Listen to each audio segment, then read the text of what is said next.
दर्शकों, मोदी 3.0 में मंत्रालय का बंटवारा हो चुका है। सभी मंत्रियों, जिन लोगों ने एक दिन पहले रायसीना हिल्स में शपथ ग्रहण लिया, उन सबको उनके विभाग बांट दिए गए हैं। बहुत मेजर चेंजेस नहीं है उन तमाम बड़े मंत्रालयों में। जो टॉप के 5 मंत्रालय हैं उनमें वही पुराने लोग, यानी कि मोदी सरकार में, मोदी के तीसरे टर्म में उन लोगों को वो उपहार स्वरूप कह लीजिए कि जिन लोगों ने परफॉर्म किया वो मंत्री बरकरार रखे गए हैं। आप एक एक कर नाम सुन लीजिए।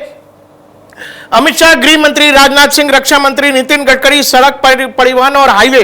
बहुत ज्यादा काम किया है नितिन गडकरी ने, और मतलब विपक्षी भी एक ऐसे नेता हैं जिनके काम की तारीफ विपक्षी नेता भी करते हैं। उसके आगे आइए, जेपी नड्डा अध्यक्ष पद से हटाकर अब मंत्रालय में जगह दी गई है, हेल्थ मिनिस्ट्री दी गई है, यानी कि अब नड्डा साहब अगले 1 आध महीने में उनका टेन्योर भी खत्म हो रहा है as a president BJP.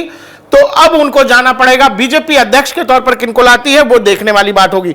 Shivraj Singh Chauhan, बहुत बड़ा नाम, मध्य प्रदेश से चलकर 4 बार के मुख्यमंत्री और अब केंद्र की राजनीति में आए हैं और देश के नए कृषि मंत्री होंगे शिवराज सिंह चौहान। बहुत लोग कयास लगा रहे थे कि भाई मोदी कैबिनेट में शिवराज सिंह चौहान को कौन सी जिम्मेवारी दी जाएगी, तो शिवराज जी को कृषि मंत्रालय दिया गया है। इसके अलावा ग्रामीण विकास भी इनके पास है।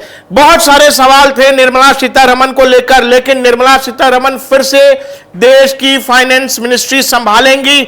बहुत बड़ा प्रश्न चिन्ह था उनके मंत्रालय को लेकर। कई लोग एक दिन पहले खबर चला रहे थे कि भाई जिन लोगों को टी पार्टी में प्रधानमंत्री ने बुलाया था, पीएमओ, उसमें निर्मला सीतारमण को फोन नहीं गया था, लेकिन बावजूद इसके कल शाम में वो शपथ लेती दिखी और अब खबर आ रही है कि बकायदा उनको as a finance minister in Modi 3.0 में जगह मिल गई है।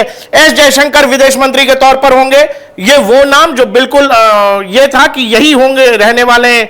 मनोहर लाल खट्टर को मिला है आवास और शहरी मामलों के मंत्रालय होंगे। और इसके अलावा एचडी कुमारस्वामी, ये पहला नाम आपको मिल रहा होगा जो गठबंधन के सहयोगी हैं जेडीएस से, उनको भारी उद्योग और इस्पात मंत्रालय का जिम्मा दिया गया है। इसके अलावा पीयूष गोयल के पास commerce and industry, Dharmendra Pradhan देश का एजुकेशन मंत्रालय संभालेंगे। जीतन राम मांझी बिहार से एक और सहयोगी को एमएसएमई मिला है। इसके अलावा ललन सिंह जेडीयू से एक और सहयोगी, पंचायती राज, फिशरीज और पशुपालन और डेयरी का, ये मतलब अच्छा खासा भार ललन सिंह के ऊपर। 4 मंत्रालय ललन सिंह जेडीयू के खाते में। इसके अलावा सर्वानंद सोनोवाल पोर्ट, शिपिंग और जलमार्ग में देखेंगे। डॉक्टर वीरेंद्र खटीक सामाजिक न्याय एवं अधिकारिता। राम मोहन नायडू टीडीपी से हैं, नागरिक उड्डयन इनको दिया गया है। और इससे पहले आपको पता है सिंधिया के पास ये मंत्रालय था। उसके बाद आइए प्रहलाद जोशी, उपभोक्ता मामले संसदीय कार्य मंत्री भी थे। इस बार संसदीय कार्य मंत्री किरण रिजिजू को बनाया गया है। जुएल ओराम होंगे आदिवासी मामलों के मंत्रालय। इसके अलावा एक और मंत्री बिहार से चलकर गिरिराज सिंह, कपड़ा उद्योग मिला है इनको। अश्विनी वैष्णव के पास रेल मंत्रालय फिर से रहेगा। अश्विनी वैष्णव के पास रेल, सूचना प्रसारण, इलेक्ट्रॉनिक्स, इसके अलावा सूचना प्रौद्योगिकी भी होगा। ज्योतिरादित्य सिंधिया के पास संचार, दूरसंचार, बड़ा मंत्रालय, एक बार फिर से बड़ी जिम्मेदारी ज्योतिरादित्य के कंधे पे। भूपेंद्र यादव पर्यावरण मंत्रालय होगा। गजेंद्र सिंह शेखावत राजस्थान से संस्कृति एवं पर्यटन। अन्नपूर्णा देवी महिला एवं बाल विकास मंत्रालय। किरण रिजिजू मैंने बताया आपको संसदीय कार्य मंत्री। इसके अलावा अल्पसंख्यक मामलों के मंत्री होंगे हरदीप सिंह पुरी, पेट्रोलियम और प्राकृतिक गैस। मनसुख मंडाविया, देखिए दोस्तों लगातार ये नाम चल रहा था कि भाई स्पोर्ट्स मिनिस्ट्री जो है चिराग पासवान को दी गई है, वो गलत खबर है, जल्दबाजी में चलाई गई खबर है। स्पोर्ट्स मिनिस्ट्री, श्रम, रोजगार, युवा और खेल मंत्रालय, ये सब कुछ जो है मनसुख मंडाविया के जिम्मे है। जी किशन रेड्डी कोयला एवं खनन और चिराग पासवान एलजेपी, एक और सहयोगी बिहार से। चिराग को नरेंद्र मोदी का हनुमान भी कहा जाता है। वो खुद भी कहते हैं कि मेरे प्रधानमंत्री, और चिराग पासवान को जो गठबंधन में जगह दी गई, इसमें पूरे उनके सम्मान का ख्याल रखा गया और उनको वही मंत्रालय दिया गया है जो अंतिम समय में उनके पिता रामविलास पासवान के पास जो मंत्रालय था खाद्य प्रसंस्करण, वही चिराग के पास गया है। इसके अलावा सीआर पाटिल को जल शक्ति मिला है।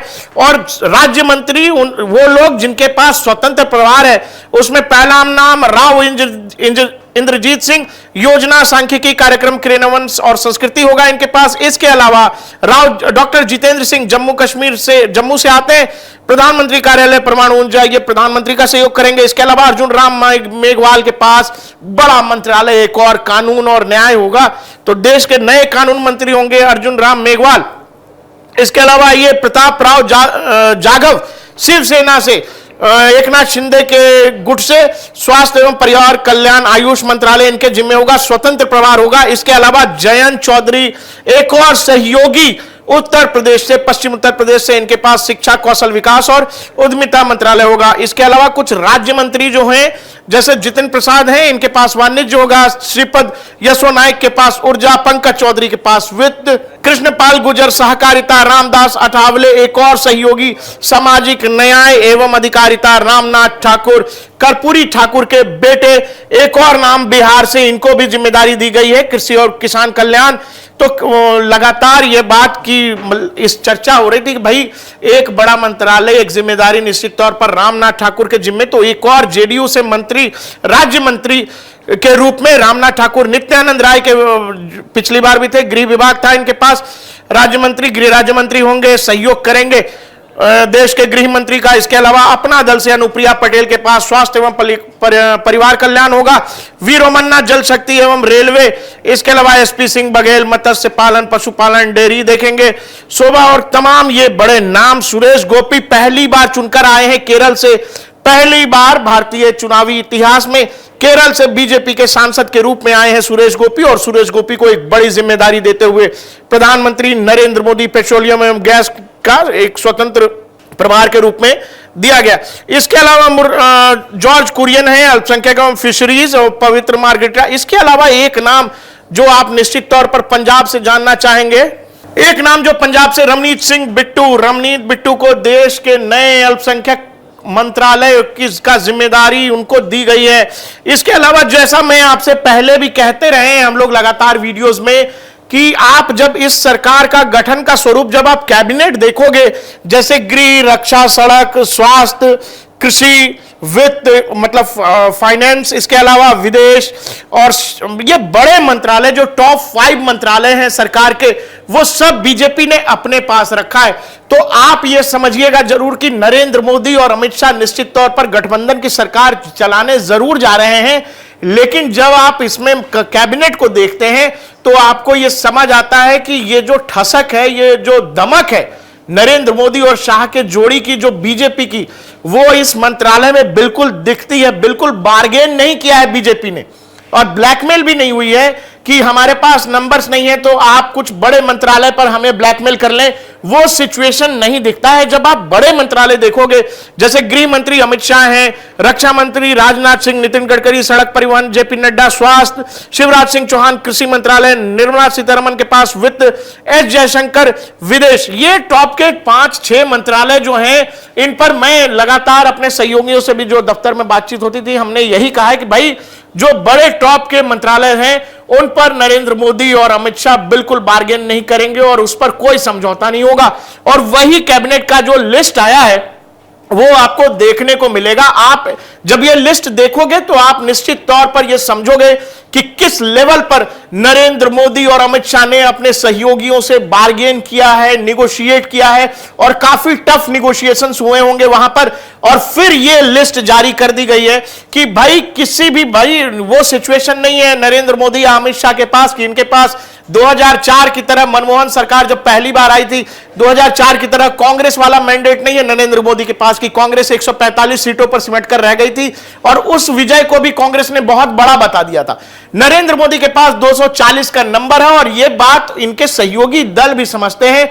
हां, यह जरूर होगा कि राज्यों के स्तर पर जैसे चंद्रबाबू नायडू को हो सकता है इन फ्यूचर कोई स्पेशल पैकेज दे दिया जाए, या बिहार में नीतीश कुमार को बिहार के लिए स्पेशल पैकेज दे दिया जाए। दोनों ही जगह पर बीजेपी वहां पर घटक दल है, सरकार में शामिल है, तो इसीलिए भी मुझे ये लगता है, या लोगों को बिल्कुल, जो लोग राजनीति पढ़ते देखते समझते हैं, उनको ये समझ आना चाहिए था। और दूसरा, नरेंद्र मोदी और अमित शाह जिस तरह के निगोशिएटर हैं, ये हार्ड टास्क मास्टर कहते हैं प्रधानमंत्री को, तो ये निश्चित तौर पर था कि भाई बीजेपी टॉप के जो बड़े मंत्रालय हैं, वो चाहे गृह हो, वो चाहे रक्षा हो, वो चाहे सड़क हो, स्वास्थ्य हो, कृषि हो, वित्त हो, विदेश हो, रेलवे, इन सब पर बीजेपी कहीं कोई समझौता नहीं करने जाएगी और कोई भी सहयोगी इनको ये कह के नहीं डरा सकेगा या समझा सके भाई आपको सरकार चलानी है तो हमें ये दो। तो एक तो चुनावी पूर्ण गठबंधन था, ये चुनाव से पूर्ण गठबंधन था, तो बाकी चीजें भी तय थी। और जब 240 पर नरेंद्र मोदी का कांटा अटका, उसके बाद कुछ दौर चला निगोशिएशन का, लेकिन ये सहयोगी दल, वो चाहे नीतीश कुमार हो या चंद्रबाबू नायडू हो या एकनाथ शिंदे या बाकी के दल, वो ये समझते हैं कि उनके पास आज भी जो नंबर्स हैं, जो वो जीत के आए हैं, वो नरेंद्र मोदी के ही चेहरे पर आए हैं। इसीलिए जब एनडीए की बैठक बुलाई गई और सदन में जब बातचीत हो रही थी, तो ये जब कैबिनेट का स्वरूप आप देखेंगे, आपको लग जाएगा कि ये वो वाली कैबिनेट नहीं है जहां पर बचने के लिए या खुद को सर्वाइवल के लिए जो है वहां समझौते किए गए हैं। हां, आप हमारे पार्टनर्स हैं, सहयोगी हैं, आपको सम्मान दिया जाएगा। तो जैसे जेडीयू हो या फिर टीडीपी हो, वो सम्मान जितना भाई आपके नंबर्स हैं आप उस लिहाज से, लेकिन अब आप उस लिहाज से ये नहीं कह सकते कि हमें वित्त दे दीजिए, हमें रक्षा दे दीजिए, हमें फाइनेंस दे दीजिए। मुझे लगता है ये नेगोशिएशन टेबल पर बाकी के सहयोगी दलों ने किया भी नहीं होगा, लेकिन पिछले कई दिनों से जब तक ये कैबिनेट लिस्ट आई नहीं थी, लोग लगातार कह रहे थे कि कोई वित्त मांग रहा है, कोई रक्षा मांग रहा है, कोई कुछ मांग रहा है, कोई विदेश मांग रहा है। तो निश्चित तौर पर जो लोग नरेंद्र मोदी और अमित शाह की राजनीति समझते हैं, बीजेपी की इस जोड़ी वाली राजनीति को समझते हैं, जो अटल आडवाणी के युग से अलग है, वो ये जानते हैं कि बीजेपी किसी भी बड़े मंत्रालय पर कोई बड़ा बार्गेन नहीं करेगी, कहीं समझौता नहीं होगा। अभी लोग स्पीकर के पीछे पड़ गए कि भाई टीडीपी कह रही कि हमारा स्पीकर होना चाहिए। मैं आपसे फिर कह देता हूं कि स्पीकर बीजेपी का ही होगा, वहां भी कोई निगोशिएशन नहीं होगा।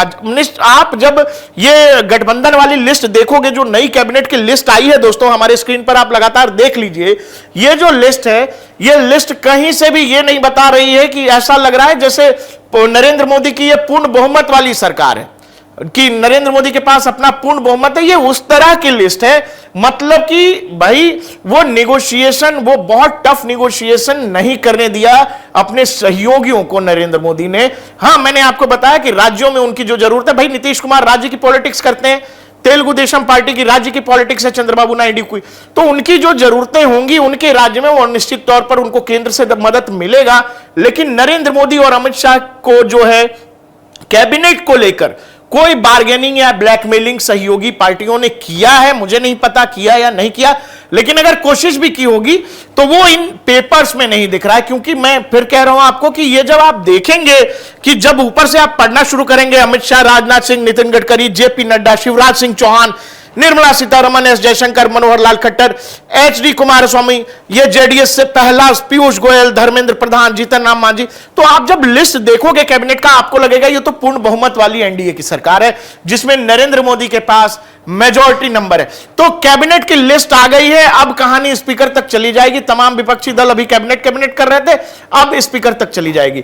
हमें आपसे सवाल यह है कि ये जो कैबिनेट लिस्ट नहीं आई है, बहुत सारे लोग, मैक्सिमम वही लोग हैं जो मोदी 2.0 में कंटिन्यू कर रहे थे, उन्हीं लोगों को फिर से मौका दिया गया। कुछ लोगों का नाम ऐसा जरूर था जो लोग कह रहे थे कि भाई इनका नाम हट जाएगा, ये नहीं रहेंगे। तो कुछ बहुत सरप्राइजिंग नेम्स नहीं है, अगर आप इनमें गठबंधन के लोगों को छोड़ो। एक नाम जो बहुत बड़ी जिम्मेदारी के साथ, इस पोर्टफोलियो के साथ मोदी 3.0 में वापसी कह लीजिए, या फिर एक राज्य के मुख्यमंत्री के तौर पर अब केंद्र की सत्ता संभालेंगे, तो वो है शिवराज सिंह चौहान। इसके अलावा कोई बहुत मेजर बड़े मंत्रालयों में चेंज नहीं है। मोदी 3.0 का ये कैबिनेट आपको कैसा लग रहा है, ये कैबिनेट लिस्ट आपको कैसी लग रही है, हमें कमेंट सेक्शन में जरूर बताइए।